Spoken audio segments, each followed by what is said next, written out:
നമസ്കാരം. ലോക്സഭാ തെരഞ്ഞെടുപ്പ് നടക്കുന്ന സമയത്ത് നമ്മുടെ ശ്രദ്ധയിലധികം പതിയാത്തതും തെരഞ്ഞെടുപ്പാനന്തരം അയോധ്യ ഉൾപ്പെടുന്ന ഫൈസാബാദിൽ ഉണ്ടായ തിരിച്ചടി NDAക്ക് എങ്ങനെ ഉണ്ടായി എന്നുള്ള ആലോചനകളിൽ കൂടുതലായി കടന്നു വന്നതുമായ കാര്യമാണ് അയോധ്യയിലെ രാമക്ഷേത്രവുമായി ബന്ധപ്പെട്ട ചർച്ചകൾ.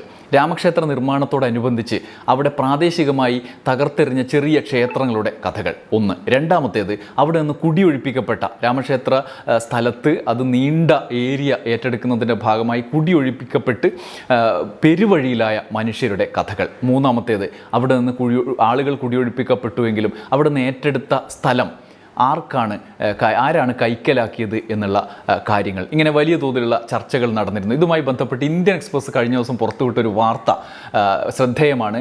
അയോധ്യയിലെ രാമക്ഷേത്രത്തിന് സമീപം ഭൂമി വാങ്ങിക്കൂട്ടിയത് ആരാണ് എന്ന ചോദ്യത്തോടുകൂടി ശ്യാംലാൽ യാദവ് എന്ന മാധ്യമപ്രവർത്തകൻ ഇന്ത്യൻ എക്സ്പ്രസ്സിലൂടെ പുറത്തുവിട്ട ചില വിവരങ്ങൾ വലിയ ചർച്ചയായിട്ടുണ്ട്. ഒരുപക്ഷെ മുഖ്യധാര മാധ്യമങ്ങളിലൂടെ നമ്മൾ അധികം അറിഞ്ഞിട്ടില്ലാത്തൊരു കാര്യം കൂടിയാണ്. ഞാൻ അദ്ദേഹത്തിൻ്റെ റിപ്പോർട്ട് വീഡിയോ വഴി ലഭ്യമാണ്, ഇന്ത്യൻ എക്സ്പ്രസിൻ്റെ വെബ്സൈറ്റുകളിലൊക്കെ ലഭ്യമാണ്. അതുമായി ബന്ധപ്പെട്ട വിശദാംശങ്ങൾ വിവർത്തനം ചെയ്ത് നിങ്ങളുടെ മുമ്പിൽ അവതരിപ്പിക്കുകയാണ് ഈ വീഡിയോയിലൂടെ ഞാൻ ചെയ്യുന്നത്. നമുക്കതിൻ്റെ വിശദാംശങ്ങൾ എന്തൊക്കെയാണ് എന്ന് നോക്കാം. 2019 നവംബറിൽ സുപ്രീം കോടതി ബാബറി മസ്ജിദ് പൊളിച്ചതുമായി ബന്ധപ്പെട്ടും ഭൂമിയുടെ അവകാശവാദങ്ങളുമായി ബന്ധപ്പെട്ട വിധി പുറപ്പെടുവിച്ചതിന് ശേഷം മാസങ്ങളോളം അയോധ്യയിൽ ചെലവഴിച്ചാണ് ഞാൻ അന്വേഷിച്ചത്. ശ്യാംലാൽ യാദവ് എന്ന റിപ്പോർട്ടർ അന്വേഷിച്ച കാര്യം അദ്ദേഹം പറയുകയാണ്. In this investigation, I spent many months. I was there in Ayodhya. I investigated the registries which have been sales which have been registered in Ayodhya after that Supreme Court judgment of November 2019 clearing the dispute in favor of temple. So my purpose was to know that who all are buying the land in Ayodhya. So I have investigated more than 2,500 registries which have been performed in Ayodhya Sub-Registrar Office. അയോധ്യയിൽ ആരൊക്കെയാണ് ഭൂമി വാങ്ങിയത് എന്നായിരുന്നു പ്രധാനമായി അന്വേഷിച്ചത്. Ayodhya sub registrar ഓഫീസിലെ 2500 രജിസ്റ്ററുകളാണ് ഇക്കാലത്തിനിടെ പരിശോധിച്ചത്. രാമജന്മഭൂമിക്ക് 15 kilometre പരിധിയിലുള്ള 25ലേറെ വില്ലേജുകളിലെ ഭൂമികളെക്കുറിച്ചാണ് പരിശോധന നടത്തിയത്. വിവിധ പാർട്ടികളിൽ നിന്നുള്ള ആളുകളാണ് ഇത് വാങ്ങിയിരിക്കുന്നത് എന്ന് എനിക്ക് മനസ്സിലാക്കാനായി.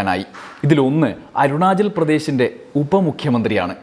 UP സർക്കാരിലെ IPS ഓഫീസർമാർ, മറ്റു ഉദ്യോഗസ്ഥർ, മറ്റ് രാഷ്ട്രീയ പാർട്ടികളിലെ രാഷ്ട്രീയ പ്രവർത്തകർ എന്നിവരും കർണാടക, ജയ്പൂർ, ഒഡീഷ, കൽക്കത്ത, ബീഹാർ, ഗുജറാത്ത് എന്നിവിടങ്ങളിൽ നിന്നുള്ള കോർപ്പറേറ്റുകളും ഭൂമി വാങ്ങിക്കൂട്ടിയവരിലുണ്ട്. 2017 മുതൽ ഇവിടെ ഭൂമി രജിസ്ട്രേഷൻ നടക്കുന്നുണ്ട്. ഒരു സ്ഥലത്തിൻ്റെ വിപണി മൂല്യം ഉയരും എന്ന് കണ്ടാൽ ആ സ്ഥലത്ത് ഭൂമി വിൽപ്പന നടക്കുന്നത്, അത് വ്യാപകമാകുന്നത് സ്വാഭാവികമാണ്. ഏതാനും വർഷങ്ങൾക്കുള്ളിൽ ഭൂമി വില ഉയരും എന്ന് എല്ലാവർക്കും ഊഹിക്കാം, അറിയാവുന്ന കാര്യമാണ്. എന്നാൽ 2017 ശേഷം അയോധ്യയിലെ മതിപ്പ് വില, അതായത് പൊന്നും വില ഉയർത്തിയിട്ടില്ല. ഹെക്ടറിന് 100 ഏക്കർ 10 ലക്ഷം രൂപ വരെ അയോധ്യയിൽ കർഷകരുടെ ഭൂമിക്ക് ലഭിച്ചിട്ടുണ്ട്. ചിലർക്ക് അതിൽ കൂടുതലും ലഭിച്ചിട്ടുണ്ട്. എന്നാൽ ഇതൊന്നും ഭൂമിയുടെ അടിസ്ഥാന വിലയെ ബാധിക്കാത്ത വിധത്തിൽ ഇവർക്ക് ബ്ലാക്ക് ആയിട്ടാണ് നൽകിയിട്ടുള്ളത്, കള്ളപ്പണമായിട്ടാണ് നൽകിയിട്ടുള്ളത്. ഇതിലൊന്ന് ഹൗസ് ഓഫ് അഭിനന്ദൻ ലോധയാണ്. ഈ കമ്പനിയുടെ ഉടമ അഭിനന്ദൻ ലോധ. ഇദ്ദേഹം മഹാരാഷ്ട്ര മന്ത്രി മംഗൾ പ്രഭാകർ ലോധയുടെ മകനാണ്. മംഗൾ പ്രഭാകർ ലോധ 80കളുടെ മധ്യത്തിൽ രാമജന്മഭൂമി പ്രക്ഷോഭത്തിൻ്റെ മുമ്പിലുണ്ടായിരുന്ന ഗുമാൻ മൽ ലോധയുടെ മകനാണ്. രാജസ്ഥാനിൽ ജനിച്ച ഇദ്ദേഹം ഗുവാഹത്തി ഹൈക്കോടതിയിലെ ചീഫ് ജസ്റ്റിസ് ആയിരുന്നു. House of Abhinandan Lodha company HOAL അയോധ്യയിലെ ഹുരാ മാജായിലാണ് ഭൂമി വാങ്ങിയത്. ഇവിടെ ചതുരശ്ര മീറ്ററിന് നൽകിയ വില 4183 രൂപയാണ്.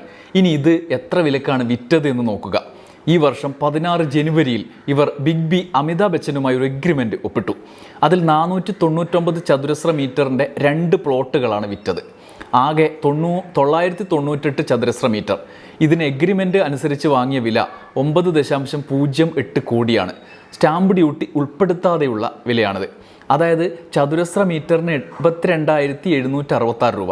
ചതുരശ്ര മീറ്ററിന് 4,183 രൂപയ്ക്ക് വാങ്ങിയ സ്ഥലമാണ് 82,766 രൂപയ്ക്ക് വിറ്റത്. ഒരു വർഷത്തിനുള്ളിലാണ് ഈ കച്ചവടം നടന്നിട്ടുള്ളത്. കൃത്യമായി പറഞ്ഞാൽ 7 മാസം. അതായത് 7 മാസം മുമ്പ് 4,183 രൂപ ചതുരശ്ര മീറ്ററിന് വാങ്ങിയ സ്ഥലം 7 മാസത്തിന് ശേഷം 82,766 രൂപയ്ക്കാണ് വിൽക്കുന്നത്. ഒരു ചതുരശ്ര മീറ്ററിൻ്റെ മാത്രം കാര്യമാണ്. അരുണാചൽ പ്രദേശ് ഉപമുഖ്യമന്ത്രി ചൗന മൻ ഇദ്ദേഹത്തിൻ്റെ രണ്ടു മക്കളായ ചൗക്കാൻ സെങ്മൻ, ആദിത്യമൻ എന്നിവർക്ക് അയോധ്യയ്ക്ക് 8 കിലോമീറ്റർ പരിധിയിൽ 3.99 ഹെക്ടർ ഭൂമി 3.72 കോടി രൂപയ്ക്ക് വാങ്ങി. 2022 സെപ്റ്റംബറിനും 2023 സെപ്റ്റംബറിനും ഇടയിൽ ഗോണ്ട ജില്ലയിലെ മഹേഷ്പൂരിലാണ് ഭൂമി വാങ്ങിയത്. ഗുസ്തി ഫെഡറേഷൻ പ്രസിഡന്റായിരിക്കെ വനിതാ താരങ്ങളെ ലൈംഗികമായി ചൂഷണം ചെയ്ത BJP മുൻ MP ബ്രിജ്ഭൂഷൺ സിംഗിൻ്റെ മകൻ കരൺ ഭൂഷൺ, ഇദ്ദേഹം അടുത്തിടെ കേസാരംഗിൽ നിന്ന് പാർലമെൻറ്റ് MP ആയി ജയിച്ചു. നമ്മൾ വാർത്ത കേട്ടിട്ടുണ്ടാവും. ഇദ്ദേഹം അയോധ്യയിൽ 0.97 ഹെക്ടർ ഭൂമിയാണ് വാങ്ങിയത്. UP പോലീസിൻ്റെ അഡീഷണൽ DGP അമിതാഭ് യാഷ്, ഇദ്ദേഹം ഇപ്പോൾ UP STFൻ്റെ മേധാവിയാണ്. ഇദ്ദേഹത്തിൻ്റെ അമ്മ ഗീതാ സിംഗ് 9.955 ഹെക്ടർ കൃഷിഭൂമി 4.04 കോടി രൂപയ്ക്ക് മഹേഷ്പൂരിലും ദുർഗാഗഞ്ചിലുമായി വാങ്ങി. ക്ഷേത്രത്തിൽ നിന്ന് 13 കിലോമീറ്റർ അകലെയാണ് ഈ സ്ഥലം. ഇനിയുള്ളത് ബാബ രാംദേവ് ആണ്. അദ്ദേഹത്തിനോട് ഏറെ അടുപ്പമുള്ള ഒരാൾ, ഹരിയാന യോഗ് ആയോഗ് ചെയർമാൻ ജയദീപ് ആര്യ. ഇദ്ദേഹം മറ്റു പങ്കാളികൾക്കൊപ്പം ചേർന്ന് 3.05 ഹെക്ടർ ഭൂമി വാങ്ങി. ഇതിലൊരാൾ ബാബ രാംദേവിൻ്റെ അടുപ്പക്കാരായ Rakesh Mittal.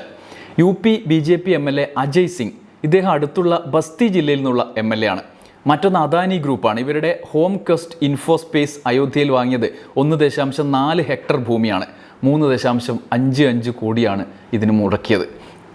Shri Ravishankar Vyakti Vikas Kendra, Galgotia hotel and resort, Gosaiganj Nagar Panchayat പ്രസിഡന്റും BJP നേതാവുമായ ബിജയ് ജയ്സ്വാൾ, അമേത്തി ജില്ലാ പഞ്ചായത്ത് പ്രസിഡന്റും BJP നേതാവുമായ രാജേഷ് അഗ്രഹാരി, UP ആഭ്യന്തര സെക്രട്ടറി സഞ്ജീവ് ഗുപ്ത, UP വിദ്യാഭ്യാസ deputy joint secretary Arvind Kumar Pandey, Amethi SP Anoop Kumar Singh, Aligarh ASP Palash Bansal, മുൻ DGP യശ്പാൽ സിംഗ് എന്നിവയ്ക്ക് പുറമെ മറ്ററിയപ്പെടാത്ത ഒരുപാട് പേർ. എന്നിട്ട് ഇതിനെക്കുറിച്ച് റിപ്പോർട്ടർ പറയുന്ന ഒരു പ്രധാനപ്പെട്ട കാര്യമുണ്ട്. നിങ്ങൾ ഒരുപക്ഷെ അവരുടെ പേരുകൾ കേട്ടിട്ടുണ്ടാകില്ല. അവർ ധാരാളം ഭൂമി വാങ്ങിയിട്ടുണ്ട്. നോയിഡയിൽ നിന്ന് പ്രവർത്തിക്കുന്ന ഇന്നവേറ്റീവ് ഡിജിറ്റൽ ഹെഡ്, ഇവരുടെ രജിസ്ട്രേഷൻ പ്രയാഗ്രാജിലാണ്.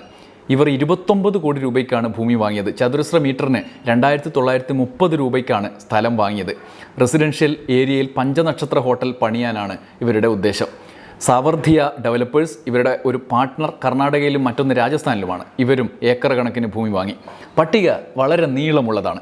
ഈ സ്റ്റോറിയിൽ പറയുന്ന കമ്പനികളും വ്യക്തികളും അടക്കം എല്ലാവരെയും റിപ്പോർട്ടർ ബന്ധപ്പെട്ടിരുന്നു. അവരുടെ വിശദീകരണത്തിനായി ഇന്ത്യൻ എക്സ്പ്രസ് ബന്ധപ്പെട്ടിരുന്നു. അതിൽ ചിലർ പ്രതികരിച്ചു, ചിലർ ഒഴിഞ്ഞു മാറി. എല്ലാ വാർത്തകളിലും അങ്ങനെയാണല്ലോ. അയോധ്യ ഇപ്പോൾ ഒരു ബൂമിംഗ് മേഖലയാണ്. നിങ്ങൾക്കത് മനസ്സിലാകും. ഇതിൽ ഞങ്ങളോട് പ്രതികരിച്ച എല്ലാവരും ഹോട്ടലുകളും ധർമ്മശാലകളും നിർമ്മിക്കും എന്നാണ് പറഞ്ഞത് എന്ന് റിപ്പോർട്ടർ പറയുന്നുണ്ട്. എന്നാൽ 3 വർഷം മുമ്പ് മറ്റൊരന്വേഷണം നടത്തിയിരുന്നു. മഹർഷി രാമായണ വിദ്യാപീഠ് ട്രസ്റ്റിൻ്റെ ഒരു കേസ്. ദളിത് ഭൂമികൾ അനധികൃതമായി വിൽപ്പന നടത്തുകയും അത് വാങ്ങിയത് ഉന്നത ഉദ്യോഗസ്ഥരുടെ ബന്ധുക്കളുമായിരുന്നു. അയോധ്യയിൽ നിന്ന് 5 കിലോമീറ്റർ പരിധിയിലുള്ള ഒരു സ്ഥലമായിരുന്നു അത്. ഇതേക്കുറിച്ച് യോഗി ആദിത്യനാഥ് അന്വേഷണം പ്രഖ്യാപിച്ചിരുന്നു. ഇക്കാര്യത്തിൽ അന്വേഷണ റിപ്പോർട്ട് സമർപ്പിച്ചിരുന്നു. എന്ത് സംഭവിച്ചു എന്ന് ആർക്കും അറിയില്ല.